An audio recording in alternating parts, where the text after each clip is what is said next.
नमस्कार, आपण पाहत आहात वायरलेस मराठी आणि आपल्यासोबत आहेत दलित पॅंथरचे काही कार्यकर्ते. आपण जाणून घेणार आहोत त्यांच्याकडून की या निवडणुकीमध्ये दलित पॅंथरची काय भूमिका असणार आहे. दलित पॅंथरची याच्यामध्ये तुमची काय भूमिका असणार आहे या निवडणुकीमध्ये?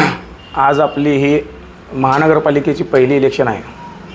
इचलकरंजी महानगरपालिकेची पहिली इलेक्शन असल्यामुळं आमच्या दलित पॅंथरच्या सर्व पदाधिकाऱ्यांच्या आम्ही बैठका घेतल्या आणि त्या बैठकीमध्ये आमच्या आदरणीय नेते अशोक कांबळे सरांनी निर्णय घेतला की आपण कुठल्या एका पक्षाला मदत न करता इचलकरंजीच्या विकासासाठी जी स्वच्छ कारभार करणारी नेते आहेत त्यांना आम्ही निवडून देऊ, त्यांना आम्ही पाठिंबा देऊ.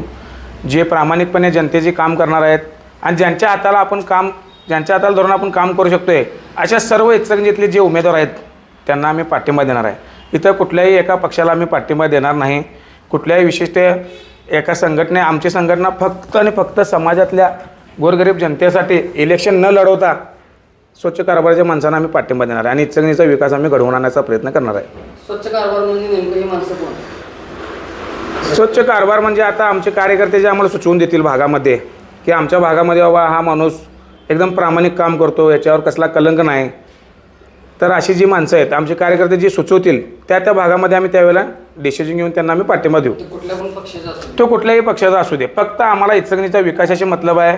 इचलकरंजीचा विकास झाला पाहिजे आणि त्याच्यासाठी आम्ही चांगली माणसं इचलकरंजीच्या महानगरपालिकेमध्ये आम्ही निवडून देऊ आणि त्यांना आमचा पाठिंबा असेल. आणि ज्यांना कुठं कमी वाटत असेल त्यांची ताकद आणि ते खरोखर प्रामाणिक असतील तर आम्हाला भेटू शकतात, आमचे संपर्क साधू शकतात.